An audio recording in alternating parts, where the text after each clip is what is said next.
Les pires anecdotes qui me sont arrivées en tant que loueur de voiture. Alors, durant ces dernières années, il m'arrive pas mal de choses. Reste jusqu'à la fin, si tu veux découvrir tout ce qui s'est passé, bien sûr. Alors, si tu me découvres via le biais de cette vidéo, merci d'être là. Il faut savoir que c'est une chaîne qui est dédiée au métier de la location de voiture, un petit peu à l'automobile de manière générale. Si le concept te plaît, je t'invite à t'abonner, je t'invite à mettre ton petit like à cette vidéo, si la vidéo t'a plu, bien sûr. Voilà, tout simplement. Les pires anecdotes, numéro 1.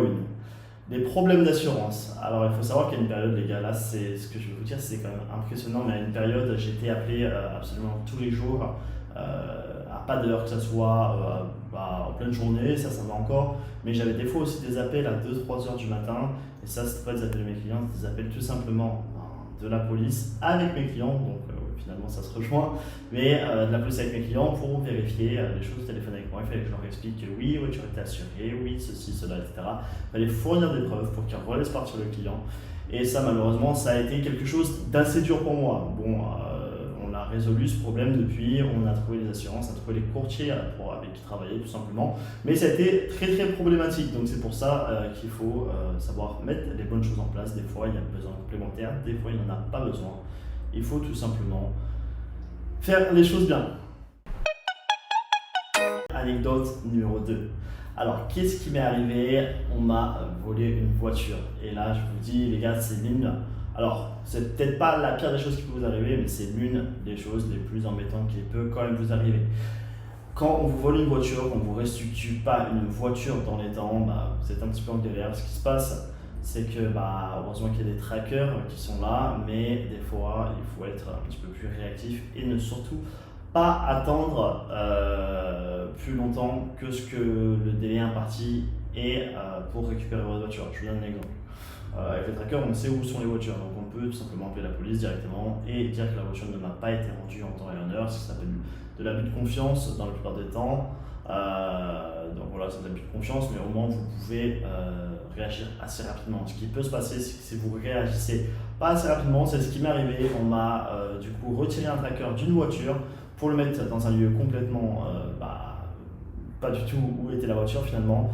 Et il a fallu que je m'aperçoive un petit peu plus tard en regardant le deuxième tracker, parce qu'il y a souvent des trackers de sécurité qui sont inatteignables même par les plus grands professionnels.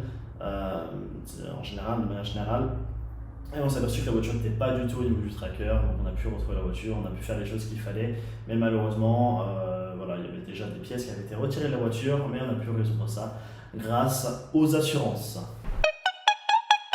L'anecdote numéro 3, la pire des anecdotes, qu'est-ce qui s'est passé? Il s'est passé que la voiture était impayée. Alors les voitures impayées, je vais m'expliquer, vous allez me dire, mais normalement le client vous passe la caution au début, oui, ça c'est sûr. Il vous passe aussi le paiement de la voiture au début. Mais vous avez des fois des clients qui vous appellent parce qu'ils sont soit en vacances, soit ailleurs, et vous demandent tout simplement s'ils peuvent prolonger la voiture. Alors oui, c'est possible. Malheureusement, vous avez des fois des clients qui sont de mauvaise foi et qui, en revenant, vous disent désolé, j'ai pas assez d'argent, j'ai pas assez de ceci, cela. Donc pour vous prémunir de ça, ce qu'il faut faire dorénavant quand vous avez ce genre de situation, là je vous donne un petit peu en même temps mes pires anecdotes, quelques petites solutions par rapport à tout ça. Il faut tout simplement penser, du coup, soit envoyer un lien par carte qui se débrouille pour envoyer un lien par carte qui se débrouille pour faire un mandat cash, les transferts comme ça d'argent, qui se débrouille à faire quelque chose, mais il faut qu'il vous paye. Alors, et si, encore pire, s'il est dans le coin et que le mec ne va pas passer, c'est un cheveu. Il faut qu'il passe absolument, vous payer. C'est d'abord l'argent et après le service, et pas autrement. Voilà, c'est comme ça. Tout ça vous évitera, je vous assure, des emmerdes, qu'on se le dise, mais c'est pas la majorité, encore une fois, des cas, mais il faut faire attention à tout ça. La pire anecdote numéro 4. Alors celle-ci, cette négociation de caution, peut-être qu'il y en a qui vont rigoler, peut-être pas, vous allez voir, mais je vous assure que c'est arrivé. Il y a des gens qui vous essayent de vous négocier la caution. Alors ça, c'est le petit côté gentil. Tiens, je te passe, allez, tu me l'as fait à 2 000 € la caution au lieu de 5 000, on s'arrange entre nous après. Ça, c'est le cas classique et traditionnel. Des fois, le cas classique encore, vous avez des voitures en caution qui vous demandent, sachant qu'il existe des possibilités de prendre des voitures en caution, mais c'est assez technique, mais il existe des possibilités pour bien se prémunir de ça. On m'a déjà proposé des camions, des tractopelles, des bijoux, on m'a déjà proposé des montres, on m'a déjà proposé pas mal de choses. Et là, écoutez bien ce que je vais vous dire, la pire des choses qu'on m'a proposé une fois, et je vous assure que c'est pas une connerie, on dirait que c'est une connerie, mais c'est absolument pas une connerie. J'ai un gars une fois qui m'a dit, je gère des filles, voilà, un proxénète, un truc comme ça je pense. Il m'a dit, j'ai une fille, je te la mets en caution, c'est-à-dire que je la laisse avec toi, elle est avec toi pendant le temps de la location, c'est un truc comme 48 heures et tout. Et il m'a dit, voilà, je te laisse avec toi, c'est pas quoi que ce soit.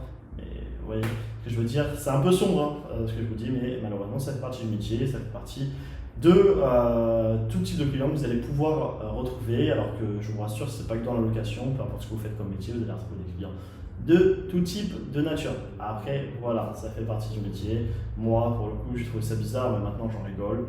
Rien de particulier, voilà, tout simplement. La pire anecdote numéro 5, et celle-ci, ça sera la dernière. Vous me dites si vous avez kiffé le concept, je vous ferai aussi les meilleures anecdotes. Et si vous voulez un deuxième épisode des pires anecdotes, pensez à me laisser en commentaire. Voilà, vous voulez que je fasse ça, ça avec grand plaisir. Alors, la cinquième dernière anecdote, ce qui s'est passé, c'est que il y a des jaloux. C'est-à-dire qu'en fait, j'ai reçu, ça ne m'est pas arrivé souvent, je vous rassure, mais un client m'a pris la voiture. C'était Porsche Macan, je venais juste de le recevoir orange, magnifique. Et c'est un client habituel pourtant qui avait pris pas mal de belles voitures, de voitures un petit peu, on va dire, tape à l'œil, etc. Il n'a jamais eu un seul souci. Et là, ce jour-là, il reprend la voiture, je venais juste de la recevoir toute neuve. La voiture avait à peine 3000 km. Et je dis, vous faites 3000 km. Et moi, j'étais la chercher en Pologne, je l'ai récupérée, elle avait 500 km. Donc, j'ai roulé un petit peu avant avec, etc. J'ai fait toute la route du retour du nord est de la Pologne jusqu'au sud-ouest de la France. Donc vous avez compris, beaucoup de kilomètres, je me suis fait plaisir, etc. avec la voiture encore maintenant. Et bref, première location, le gars revient le lendemain, me dit bon, je suis désolé frérot, etc. La voiture s'est fait rayer. Et malheureusement pour le client, il doit payer parce que ça lui, entre guillemets, il est maître et responsable de son véhicule, ça lui de le garer comme il faut dans des endroits qui sont corrects. Mais voilà, du coup ça a fait des délais, il a dû payer de l'immobilisation parce que la voiture était rayée, il a fallu qu'il repaye une peinture parce que les mecs sont arrivés, ils ont fait le tour complet de la voiture avec une clé. Bon, ça c'est la meilleure des cas, des fois vous pouvez avoir des pneus crevés, des vitres cassées, des câbles qui pètent tout, etc. Moi je touche du bois, ça m'est jamais arrivé autant de violence et de jalousie, mais malheureusement c'est des choses qui font partie du métier. Bon les gars, j'espère que vous avez kiffé cette vidéo. Pensez à vous abonner et à mettre votre pouce bleu dessus, tout simplement. Vous pouvez me retrouver sur mes différents réseaux sociaux. C'est toujours Chris DNY comme la chaîne YouTube, mon Instagram par exemple, mon TikTok, etc. Si vous voulez en savoir plus par rapport au métier de la location et éviter un petit peu toutes ces bêtises, vous me contactez, vous avez un lien et directement dans la bio, je vous contacterai personnellement, un petit appel gratuit, on fait le point. Et si toi tu veux te lancer, que tu es chaud, moi je t'accompagne, je suis chaud, on a une équipe derrière pour faire tout ça. Allez, ciao l'équipe.